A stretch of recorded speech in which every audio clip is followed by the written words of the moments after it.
फूस की अंधेरी रात थी। ठंड इतनी कड़ाके की थी कि हवा भी जैसे जम गई हो।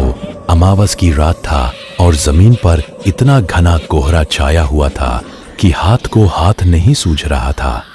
दूर दूर तक सिर्फ सन्नाटा था, जिसे कभी कभी सियारों के रोने की आवाज या सूखे पत्तों की सरसराहट तोड़ देती थी। इस वीरान और डरावने माहौल में काली घाटी के घने जंगल के बीच से एक पुरानी बैलगाड़ी धीरे धीरे गुजर रही थी। बैलगाड़ी के पहियों की चूम चर्र की आवाज रात के सन्नाटे में किसी रोते हुए बच्चे जैसी लग रही थी। गाड़ी के नीचे लटकी हुई एक लालटेन हिल रही थी, जिसकी मध्यम पीली रोशनी कोहरे में अजीबो गरीब परछाइयां बना रही थी। बैलगाड़ी पर दो दोस्त बैठे थे, सचिन और सत्या। सत्या गाड़ी हाँक रहा था। उसने एक मोटा कंबल ओढ़ रखा था और सिर पर मफलर बांधा हुआ था। उसके बगल में सचिन बैठा था, जो डर और ठंड के मारे थर थर कांप रहा था। चल हीरा, चल मोती, शाबाश, बस थोड़ी दूर और है। अरे ओ सचिन, सो गया क्या बे? इतनी ठंड में अगर सो गया तो सुबह तक अकड़ जाएगा। कुछ बोलता रह ताकि डर ना लगे। सत्या भाई, मैंने कहा था ना कि शाम होने से पहले रामपुर से निकल लेते हैं। तूने ही जिद की थी कि नहीं, रात को ही माल पहुंचाना है। अब देख, हम इस काली घाटी के जंगल में फंस गए हैं। मेरी दादी कहती थी कि इस जंगल में छलावा रहता है। अरे जा बे डरपोक, 21वीं सदी आ गई और तू अभी भी दादी नानी की कहानियों में अटका है। ये सिर्फ जंगल है और कुछ नहीं। और हमारे पास ये लालटेन है ना, कोई जानवर पास नहीं आएगा। तू बस बीड़ी जला, ठंड बहुत ज्यादा है।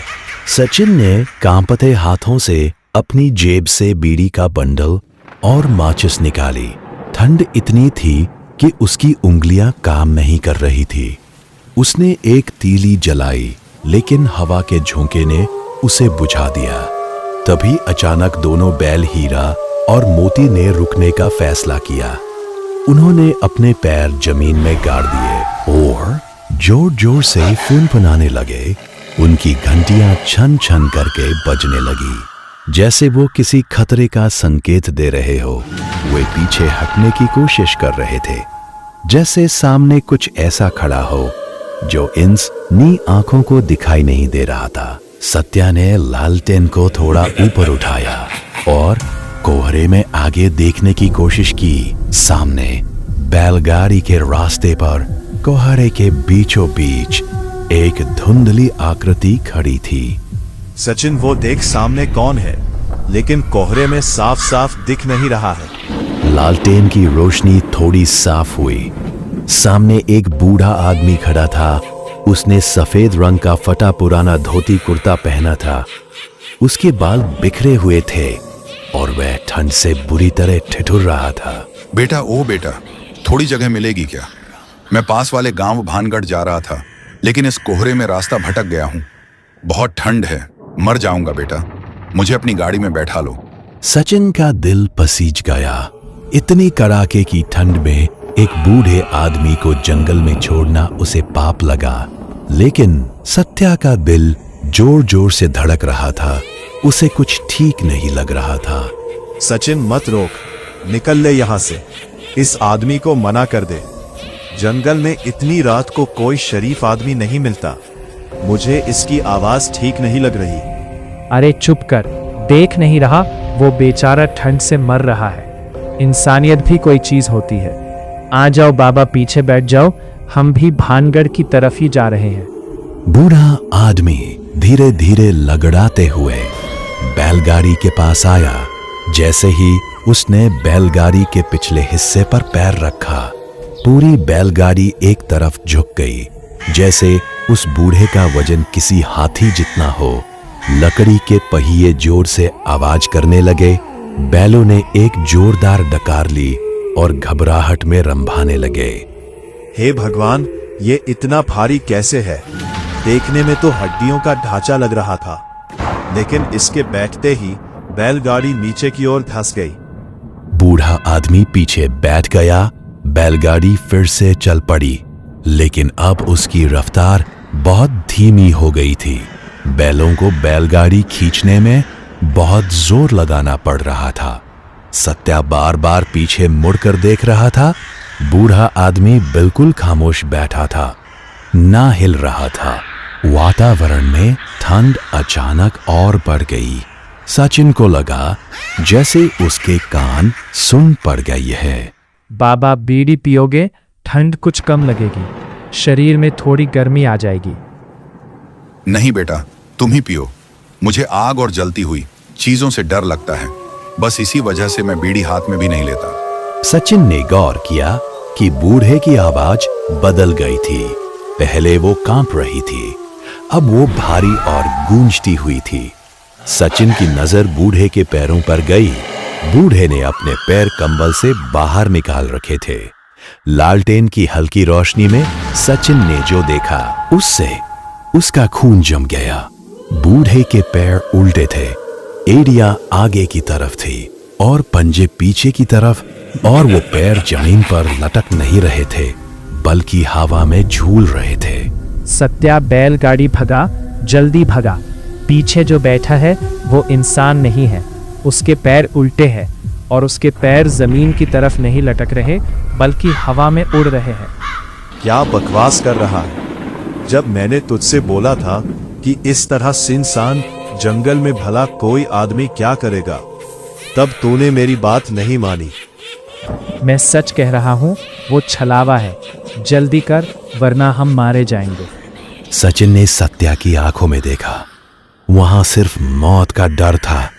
सचिन को भी एहसास हुआ कि गाड़ी का वजन बढ़ता ही जा रहा है।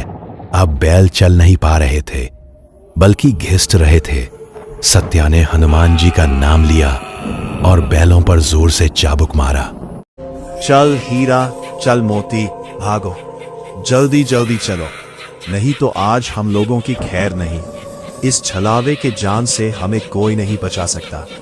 बैलगाड़ी तेजी से दौड़ी, तभी पीछे से एक जोरदार हंसी गूंजी। ये हंसी किसी बूढ़े की नहीं थी, ये हंसी एक साथ कई आवाजों का मिश्रण की, बच्चे की, औरत की और किसी जानवर की। कहाँ भाग रहे हो बेटा? अभी तो सफर शुरू हुआ है। मुझे बहुत भूख लगी है और इस अंधेरे जंगल में अब मैं क्या खाऊं?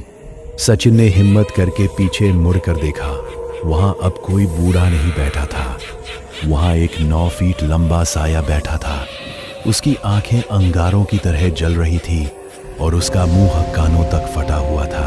उसके शरीर से सड़े हुए मांस की बदबू आ रही थी और सबसे भयानक बात यह थी, सचिन, लालटेन उसके ऊपर फेंक दे। उसे आग से डर लगता है। ये छलावा आग की गर्मी से चला जाएगा। सचिन ने कांपते हाथों से नीचे लटकती लालटेन को पकड़ा।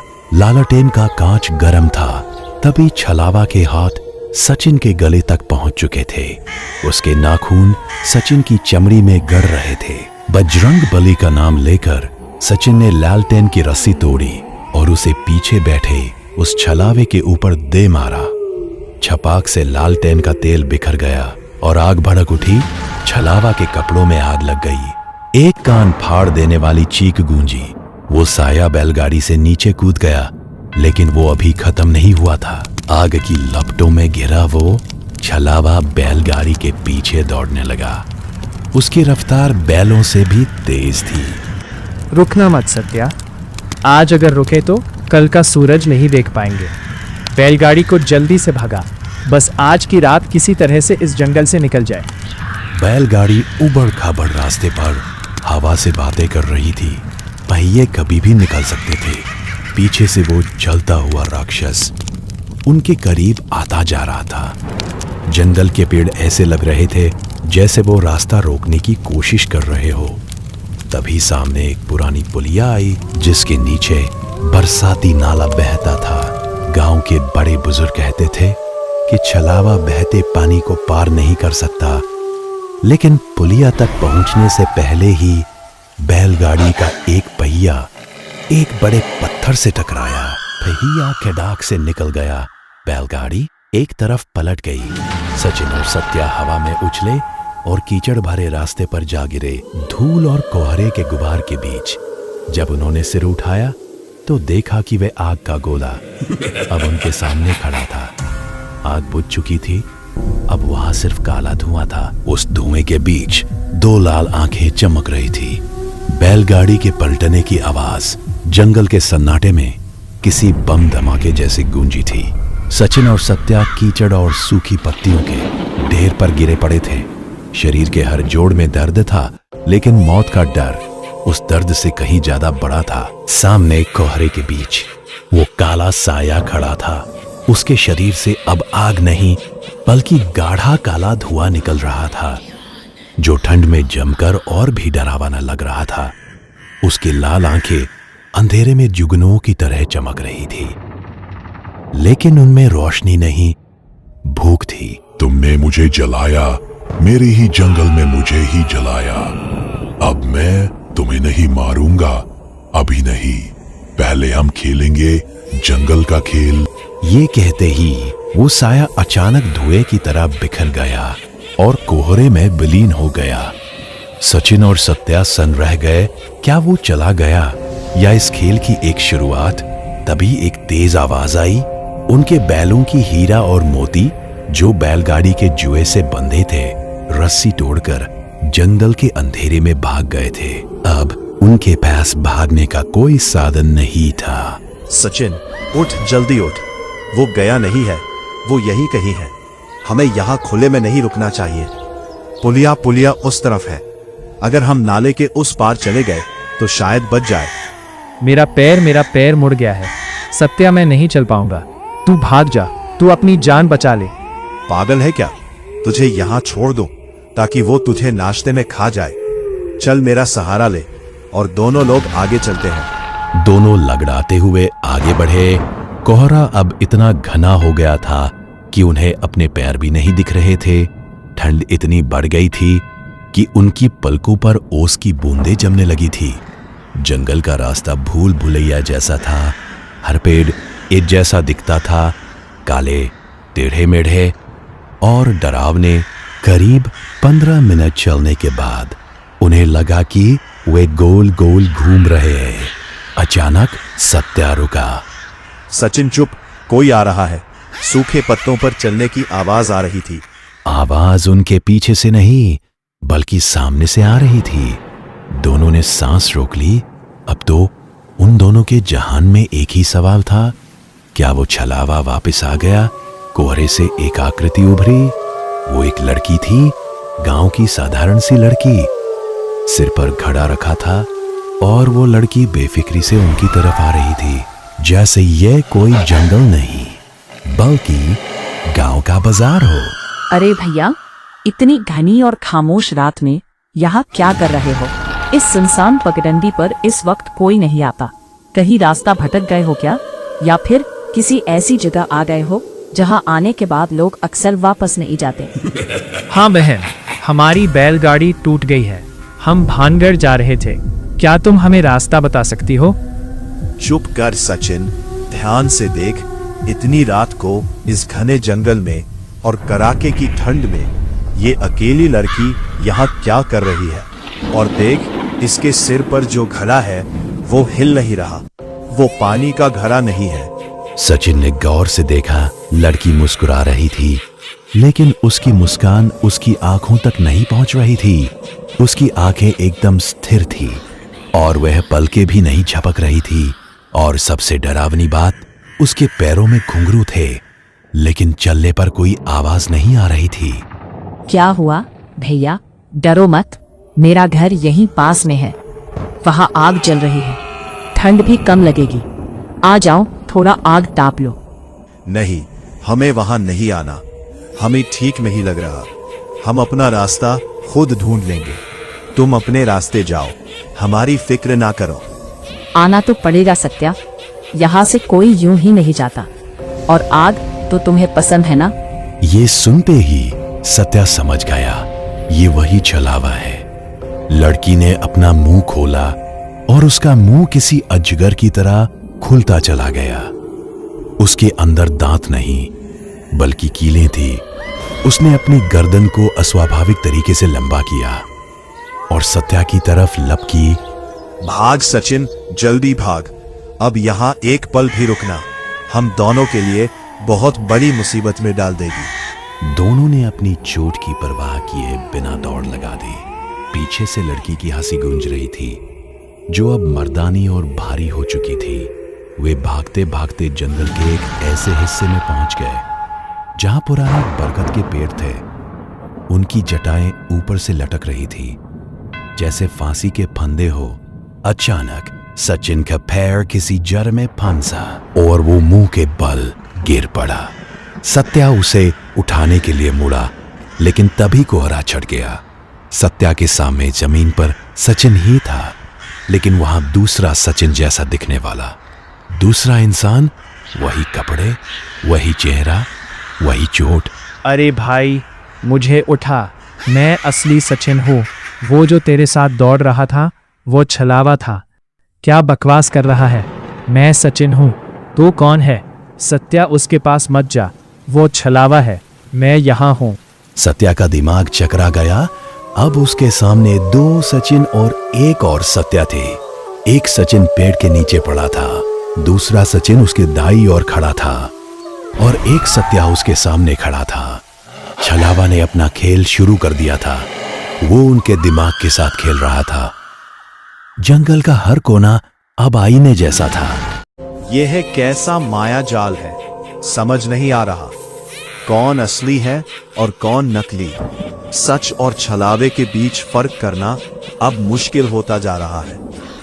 भाई, याद कर, जब हम चले थे तो मैंने तुझे बीड़ी दी थी या तूने मुझे? मेरे को बता। चुप कर झूठे। सत्या, याद कर, बचपन में हमने आम किसके बाग से चुराए थे? सरपंच के। ये बात सिर्फ हम जानते हैं। सत्या असमंजस में था। दोनों सही बोल रहे थे। छलावा ने उनकी यादें भी पढ़ ली थी। तभी जमीन पर पड़े दूसरे सचिन ने हंसना शुरू कर दिया। उसका शरीर पिघलने लगा जैसे मोम पिघलता है और वह एक काले धुएं में बदल गया। तुम सब मेरे शिकार बनोगे। यहां से अब कोई भी जिंदा नहीं बचेगा। एक एक करके सब मेरी पकड़ में आओगे। सत्या, अगर तू सच में असली है और कोई छलावा नहीं, तो हिम्मत करके हनुमान चालीसा पढ़। मैंने सुना है हनुमान चालीसा के प्रभाव से छलावे कमजोर हो जाते हैं। उसके सामने वाला सत्या तुरंत हनुमान चालीसा पढ़ना शुरू कर दिया। जय हनुमान ज्ञान गुण सागर, जय कपीस तिहु लोक उजागर, रामदूत अतुलित बल धामा, अंजनी पुत्र पवन सुत नामा।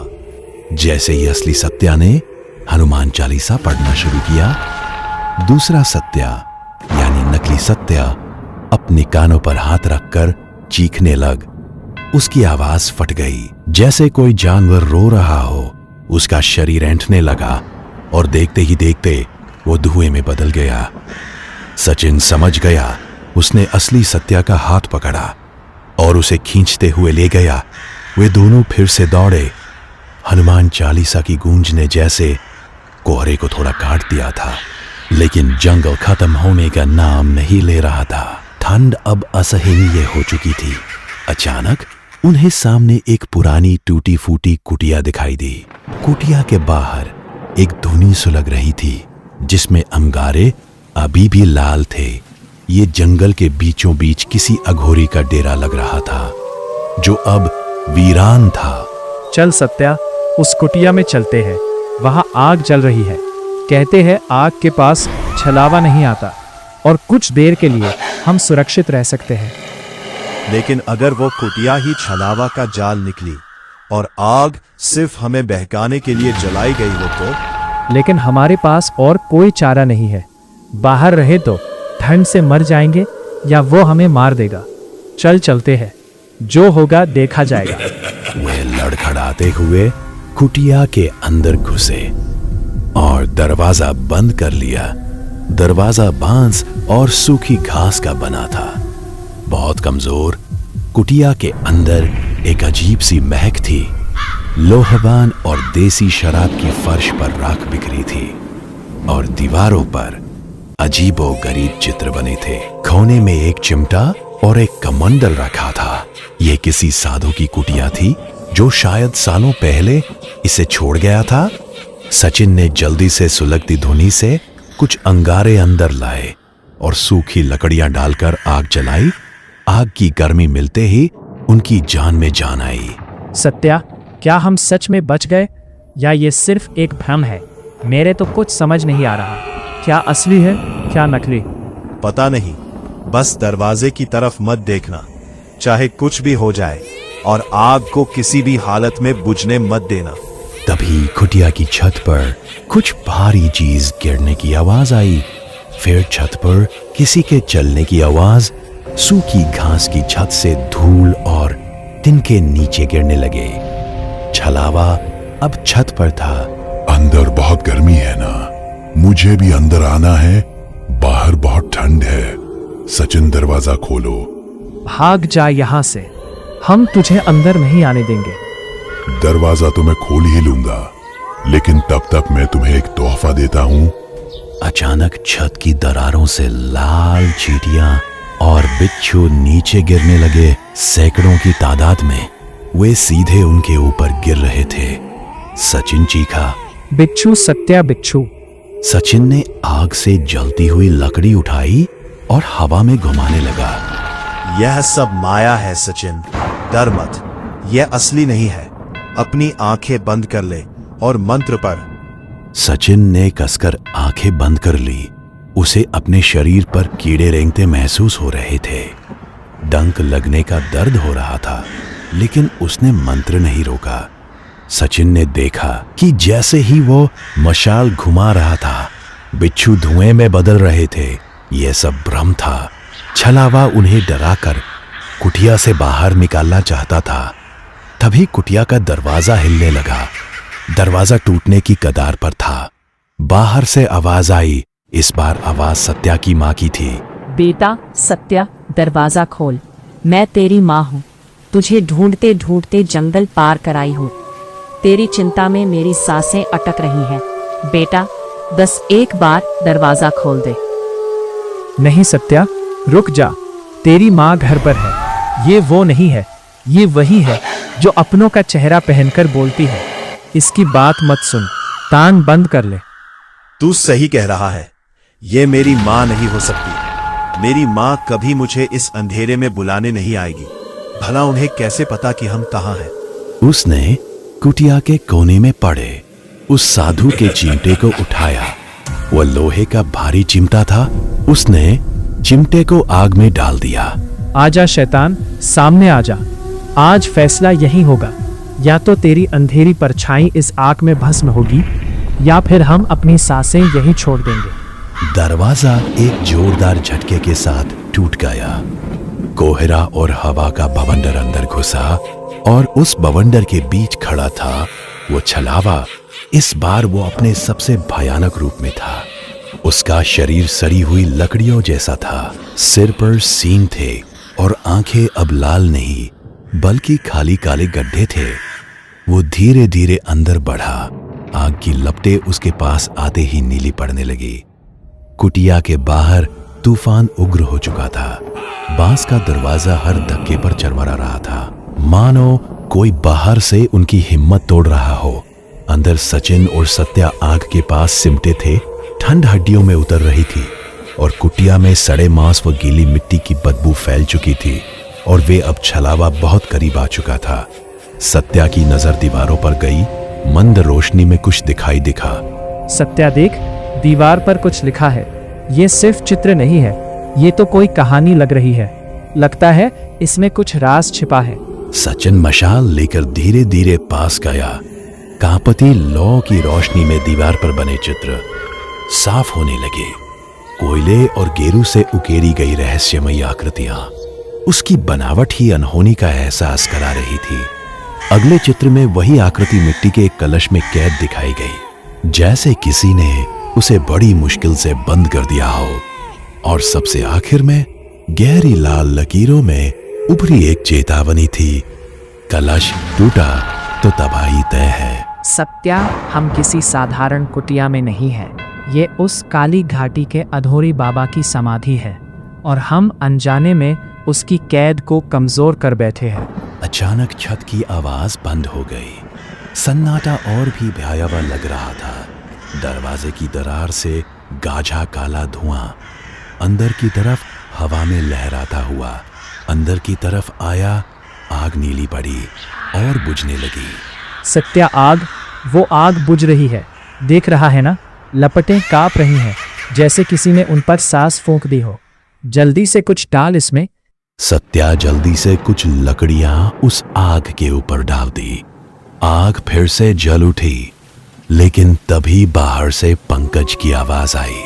सचिन, ओ सचिन, दरवाजा खोलो ना, मुन्ना बहुत बीमार है, उसकी सांसें टूट रही है।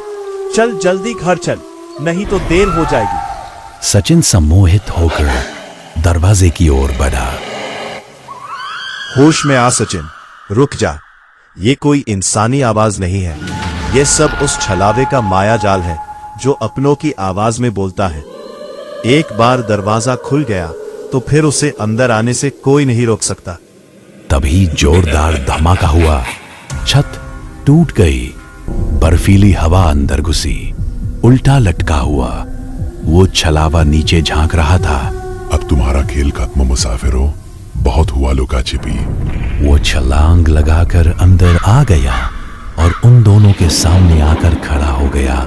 सत्या की नजर गर्म लोहे के चिमटे पर पड़ी। सचिन, मैं इसका ध्यान भटकाऊंगा, तो चुपचाप उस कोने की जमीन खोद, हाथ कांपने मत देना। वही दबी हुई है बाबा की शक्ति, उसी से इस छलावे का अंत होगा। जय बजरंगबली चिल्लाकर सत्या ने चिमटा दे मारा। छलावा दहाड़ा और सत्या को उछाल दिया। दीवार टूट गई। सचिन हाथ के नाखून से जमीन खोद रहा था। उसकी उंगलियां टकराई। तभी वहां से तांबे का कलश और जंग लगा त्रिशूल निकला। नहीं, उसे हाथ मत लगाना। सत्या भाई, मिल गया, लेकिन इसके अंदर क्या है? अंदर से अजीब सी ठंडक आ रही है, जैसे कोई चीज सांस ले रही हो। भभूत है उसमें, अघोरी की भभूत। इसे आग में डाल दे, जल्दी डाल, देर मत कर। अगर जरा सी भी देर हुई तो ये भभूत ही नहीं जलेगी। छलावा ने सचिन का गला जकड़ लिया। सचिन का दम घुटने लगा। तभी सत्या जलती लकड़ी लेकर आया और उसकी पीठ में घूम दी। सचिन ने भभूत आग में डाली और त्रिशूल फेंका। एक दिव्य विस्फोट हुआ। लाल आग की लपटों ने छलावा को घेर लिया। उसका शरीर पिघल गया, बिजली गिरी और फिर पूरे वातावरण में सन्नाटा छा गया। कोहरा फट गया। कुटिया राख हो चुकी थी। जहां छलावा था वहां राख और सीधा त्रिशूल गड़ा था। उस दिन के बाद काली घाटी की दहशत खत्म हो गई। लेकिन सचिन और सत्या ने कसम खाई अमावस और कोहरे में कभी सफर नहीं करेंगे, क्योंकि जंगल खामोश होता है लेकिन अपने राज कभी नहीं भूलता।